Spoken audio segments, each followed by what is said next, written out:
Creating a safe and respectful workplace, it's something every organization talks about, right? But here's the thing, the rules of the game are changing, big time. And we're going to dive into why just having a policy on the books, well, it's just not going to cut it anymore. All right, to really get into this, let's start with a real life case. And honestly, at first glance, it might seem a little weird. It's one of those things that really makes you stop and question what you think you know about harassment. So let me just ask you this straight up. Picture this. An employee calls a male colleague bald during an argument. Is that just, a nasty insult? Or could it actually be workplace harassment in the eyes of the law? What do you think?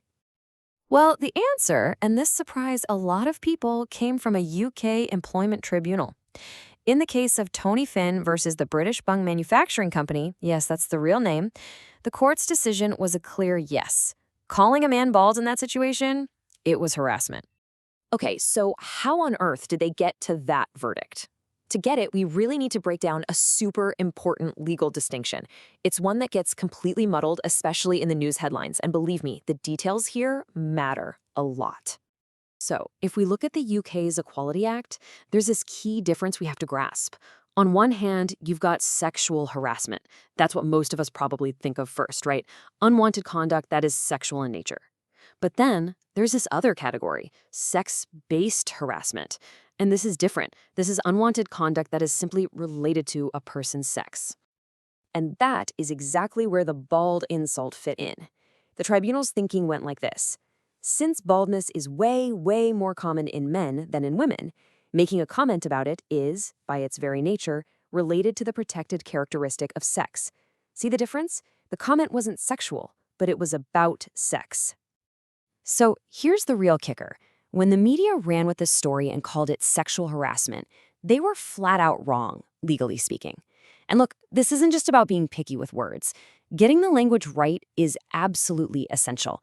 I mean, if we expect our teams to spot and deal with harassment, we have to be super clear in our training, in our policies, and definitely in how we investigate things. And this kind of detail, it's about to become more important than ever because there is a huge legal shift coming for UK employers. This isn't just some interesting legal trivia. This is about getting ready for what's next. Okay, get your calendars out. October 2024. That's the date, it's the deadline, when a brand new, much tougher standard for employers officially kicks in. It's all part of the new UK Worker Protection Act. And what it does is it actually changes the old Equality Act from 2010 in a really big way. Basically, this new law flips the script on an employer's responsibility from being reactive to being proactive. So what does that mean? Well, for starters, employers will now have a legal duty to take proactive steps to prevent sexual harassment. You can't just wait for something to happen anymore. And get this responsibility doesn't stop at the office door. Companies are also going to be legally on the hook for protecting their staff from harassment by third parties. We're talking customers, suppliers, you name it. So proactive steps. What does that actually look like in the real world? I'll tell you what it's not. It's not just having a policy document collecting dust on a server somewhere. This new law makes one thing crystal clear. A policy is not prevention.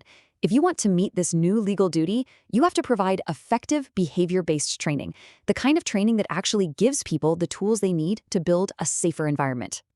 And good training, it has really clear goals. It's got to make sure everyone gets the legal definitions, sure, but also helps them see how this stuff actually shows up day to day.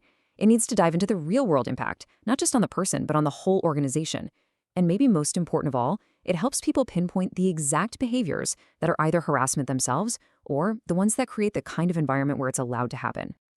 But look, even with the absolute best training in the world, the single most powerful tool for prevention, it's not something you can just write down in a policy. It's something you have to build, and it has to start right at the top.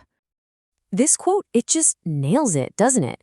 I mean, you can have the most perfect, lawyer-approved harassment policy in the world, but if the culture doesn't back it up, it's basically meaningless. And that culture, it's a direct reflection of what leaders are actually doing, day in and day out.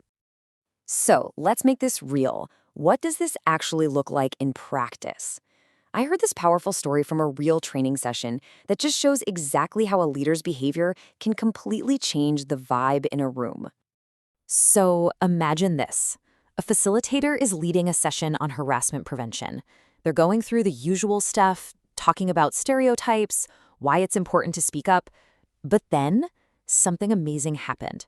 The most powerful part of the whole day had nothing to do with the facilitator. It happened when the leaders in the room just took over.